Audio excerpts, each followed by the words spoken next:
एक गोपी के घर में भगवान दही की चोरी करने गए। ऐसे वैसे नहीं जाते माताजी भगवान चोरी करने। गोपी जब दूध की धार काटती है तब कृष्ण का चिंतन करती है, दूध ठाकुर जी पिए। उसको छान कर औटाती है तब श्री कृष्ण का चिंतन करती है। और जब उसमें जामन डालकर जमाती है दही तब चिंतन करती है। हृदय से पुकारते हैं तब ठाकुर जी आते हैं। तो चोरी क्यों करते हैं? भगवान को लुका छिपी करके खाने में आनंद आता है और गोपी को उस लीला को छिपकर देखने में आनंद आता है, इसलिए ऐसा काम।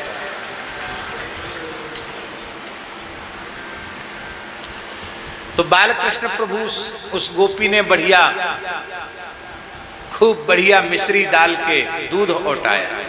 अधौटा दूध, अधौटा जानते हो ना, माने जैसे 10 सेर दूध है तो उसको औटाते औटाते 5 सेर कर दिया और खूब चकाचक आड़े हाथ मिश्री पड़ी वही दूध में, और उसमें जामन डाला। उसको कहते बंगला में मिष्टी दही, मीठा दही। वो मिष्टी दही उसको कोरी मटकी में जमाया। कभी जमा के देखना, जो हमने विधि बताई है उस तरह से। फिर महाराज इतनी मोटी तो, एक सूत मोटी तो मलाई पड़ जाती है ऊपर से। और दूध धीमी धीमी कंडे की आंच पर ओंटते ओंटते गुलाबी सा, हल्का गुलाबी हो जाता है, गुलाबी सा दही होता है। मिश्री पड़ने से उसका गुलाबी कलर और बढ़िया खिल जाता है।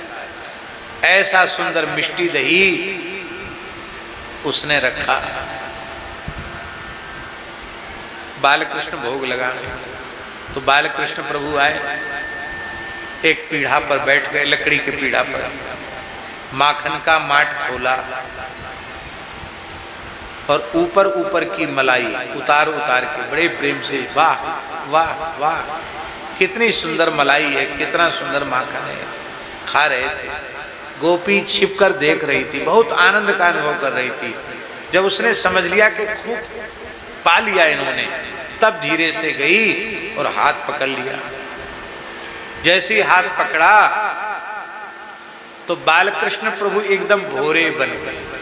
भोरे तो है ही है, और भोरे हो गए। मैया तू मेरो हाथ काहे को पकड़ रही है? गोपी बोली, मैं तेरी मैया यशोदा नहीं हूं, मैं ब्रजगोपी हूं। अच्छा, मैं तो अपने घर के धोखे इस घर में आ गया। अरे इसमें धोखे की क्या बात है, ये घर तो तुम्हारा ही है। भगवान बोले, इसीलिए तो आ गया कि तू इस घर को अपना मानती नहीं, हमारा मानती है। तो उसने हंसते हुए कहा कि बहुत अच्छी बात बनाना जानते हो, चित्त भी तुम्हारी और पट्ट भी तुम्हारी।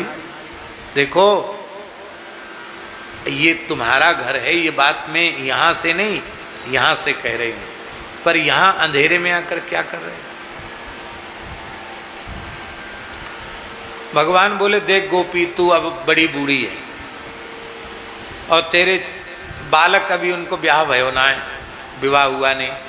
बहू आ जाती तो घर का कुछ काम देखती, तो सारा काम का जोर तेरे ही ऊपर है। तो मैंने सोचा बेचारी हमारी बड़ी बूढ़ी भाभी है, या के घर गृहस्थी के कामन्ने में देख लूं। तो मैंने कहा, देखो कि तेरे इस मिष्टी दही पे, मीठे दही पे तमाम चेंटी चढ़ रही है। चेंटी जानते हो ना, चींटियाँ क्या बोलते हैं हिमाचल की भाषा में? चींटी है, कीड़ी, कीड़ी चढ़ रही है।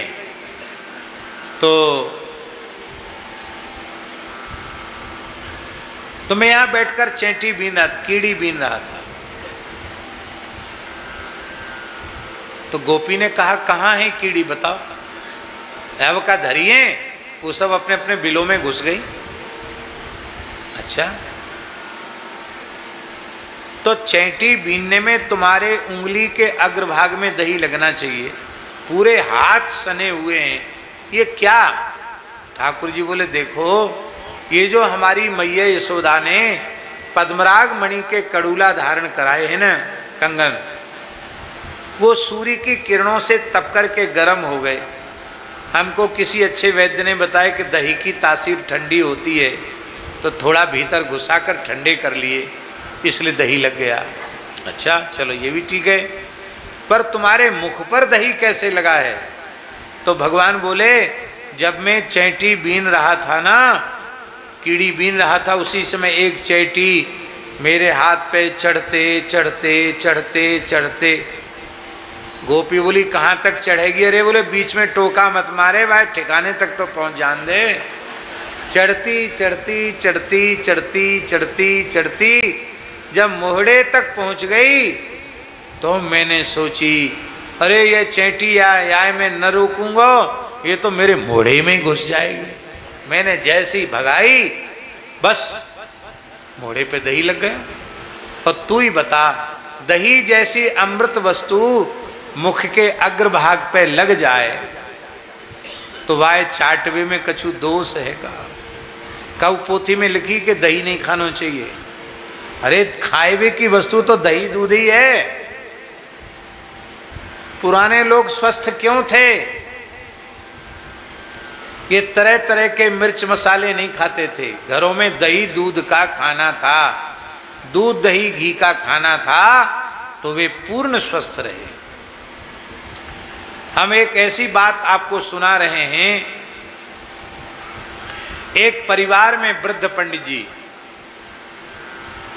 लगभग 96-97 वर्ष की आयु में वो गए।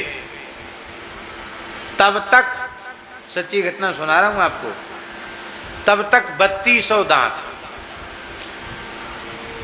आंख की ज्योति इतनी अच्छी कि पंचांग के कितने छोटे अक्षर हैं वो अंधेरे में बैठ के देख लें, दीपक के प्रकाश में पढ़ लें, इतनी अच्छी आंख, दांत बहुत अच्छे,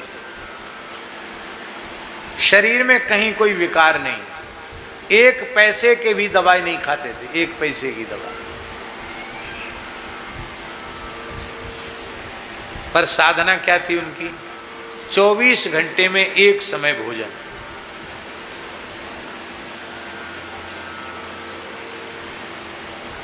और भोजन में एक कटोरी घी ताजा गाय का, आज का ही तपाया हुआ निकला हुआ ताजा गाय का घी, एक कटोरी, ऐसा समझो लगभग 150 ग्राम से ऊपर घी। और बाकी दाल भात फुल्का साग सब चीज रहती। और छाछ, बाद में भोजन के बाद छाछ लेते। और शाम को फिर लगभग 3 पाव के करीब बढ़िया ओटाया हुआ दूध और इतना गुड़, बस ये 12 मास का भोजन था। त्रिकाल संध्या, खूब गायत्री का जप, बहुत पवित्र रहते थे। और शरीर की लंबाई भी कम से कम 6.5 फीट से भी अधिक थी। और जितने लंबे थे वैसे ही विशालकाय थे। हाँ, ऐसे नहीं, लंबा आदमी दुबला पतला होता तो बड़ा खराब लगता है। एकदम बढ़िया भरा हुआ शरीर, कमर नहीं झुकी। हाँ, 95-96 वर्ष की आयु में भी 2-3 कोस चल लेते थे। किस चीज का प्रभाव था? सवेरे दही, दोपहर में घी और छाछ और रात्रि को दूध। इसी का प्रभाव था कि इतने लंबी आयु तक वे पूर्ण स्वस्थ रहे। हमारे पूज्य गुरुदेव भक्तमाली जी कहते थे, ये ऋषि हैं, ऋषि। क्या कहते थे? ये ऋषि, ऋषि कल्प है।